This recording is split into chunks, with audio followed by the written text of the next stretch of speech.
ये अंधा कानून है, ये अंधा कानून है। ये गीत फ़िल्म ये अंधा कानून है में अमिताभ बच्चन जी और हेमा मालिनी जी द्वारा फ़िल्माया गया है।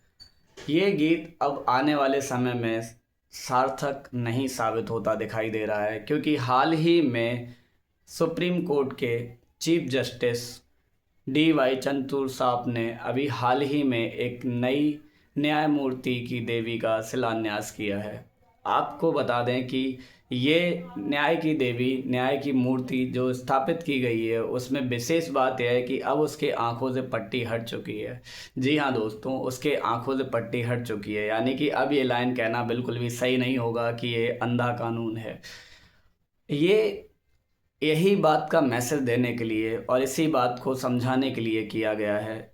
यह मूर्ति DY चंद्रचूड़ के निर्देशन में पूरी तरह से तैयार की गई है और इसे तैयार करने वाले जो मूर्तिकार हैं वो विनोद गोस्वामी जी हैं।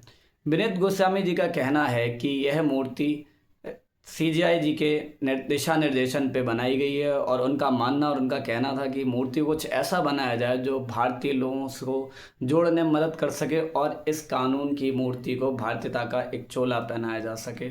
जी हाँ दोस्तों, तो मैं आपको कुछ मूर्ति से जुड़े हुए तथ्य बताना चाहता हूँ।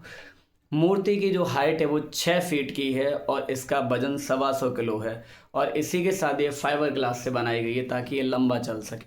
इसकी विशेषता के बारे में जानेंगे। जैसा कि आपने देखा है कि पहले की जो मूर्ति है वो ब्रिटिश साम्राज्य से आई है। ब्रिटिश इंडिया के टाइम में हमारे यहाँ जुडिशरी के पैटर्न के अकॉर्डिंग उसको रखा गया था, जिसमें कि पहले की जो न्याय की मूर्ति है वो ब्रिटिश गाउन पहने हुए है और हाथ में तलवार लिए हुए हैं और साथ में एक न्याय का तराजू लिए हुए हैं।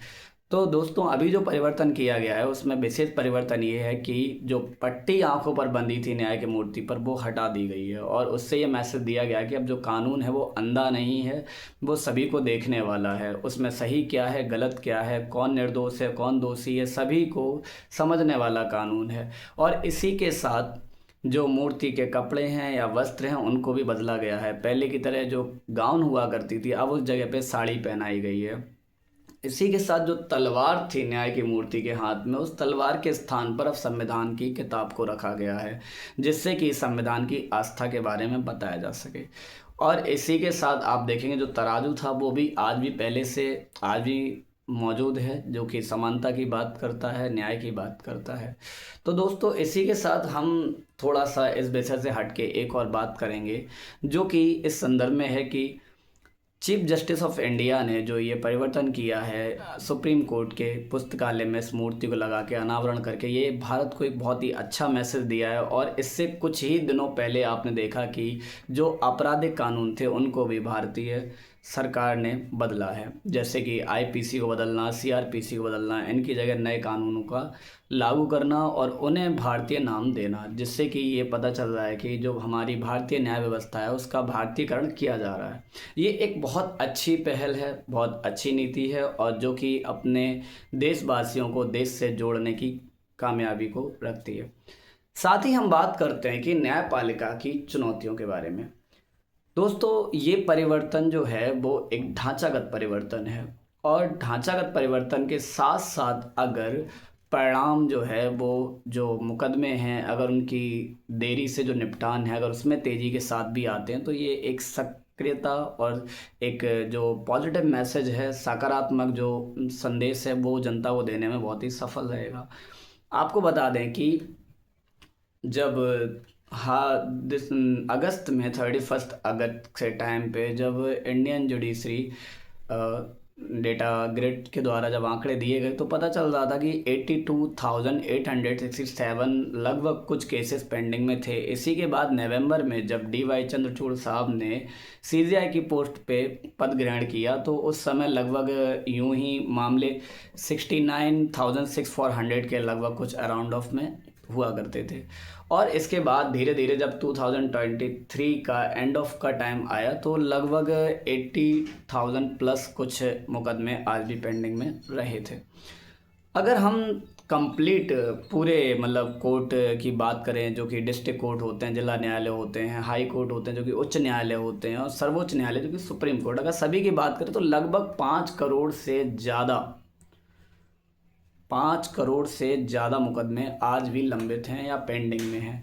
दोस्तों, ये एक बहुत बड़ी चुनौती है और भारतीय न्याय व्यवस्था को एक स्लो, धीमी प्रक्रिया वाली न्याय व्यवस्था बताती है। और जैसे कि आपने पुरानी कुछ पिक्चर जो कि है दामिनी, जिसका एक डायलॉग भी सुना है कि तारीख पर तारीख, तारीख पर तारीख, जज साहब मिली है तो बस तारीख, न्याय नहीं मिला। और एक आम बोलचाल की लोकोक्तियों में भी लोग कहते हैं कि न्याय के रास्ते चलते चलते उस दर पे चप्पलें घिस गईं पर न्याय नहीं मिला। इसी तरह मैं भी एक कोट अपना कहना चाहता हूँ कि देर से मिला न्याय अन्याय ही होता है जज साहब। कृपया समय पे न्याय मिल जाए तो न्याय जैसा ही लगता है। तो हम इसी पे बात करना चाहते हैं। जिस तरह से तेज़ी से ढांचागत परिवर्तन देखने को मिल रहा है, आपराधिक कानूनों में बदलाव किया जा रहा है, मूर्ति को बदलाव किया जा रहा है, ये सकारात्मक साइन है जो कि एक अच्छे साइन की तरह देखे जा सकता है। अगर इसी के साथ साथ अगर मुकदमे की कार्रवाई को भी बढ़ा दिया जाए और ज़्यादा से ज़्यादा जो पेंडिंग मुकदमे हैं अगर उनको पूरी तरह से अच्छी तरीके से, सही तरीके से, व्यवस्थित ढंग से अगर उनका समाधान कर दिया जाए, उनको परिणाम तक ले आया जाए, तो ये एक अच्छी बात होगी और देशवासियों के लिए एक अच्छा बदलाव होगा, एक अच्छा मैसेज होगा। मूर्ति से लोगों के पास जो मैसेज पहुंचा है बदलाव से, उसके साथ अगर परिणाम के रूप में अगर उनके केस का समाधान हो जाए, उनको न्याय मिल जाए, तो शायद ये उससे भी अच्छा मैसेज हो सकता है और एक सकारात्मकता लेके आ सकता है।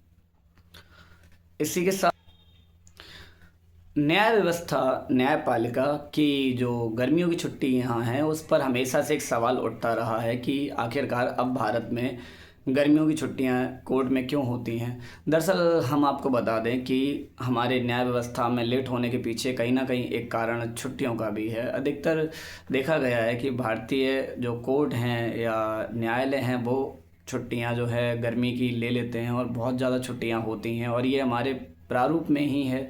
दरअसल इसके पीछे का कारण ये है कि पहले जब ब्रिटिश भारत था, ब्रिटिश इंडिया था, जब कॉलोनियल सेटअप था, तो उस टाइम पीरियड में जो यहाँ पर जज हुआ करते थे वो भारत की गर्मी को सहन करने में असमर्थ थे, जिस कारणवश वो उस समय के लिए छुट्टी लेकर ब्रिटेन वापस चले जाते थे और जब वापस लौटते थे तो उसके बाद कार्रवाई चालू करते थे।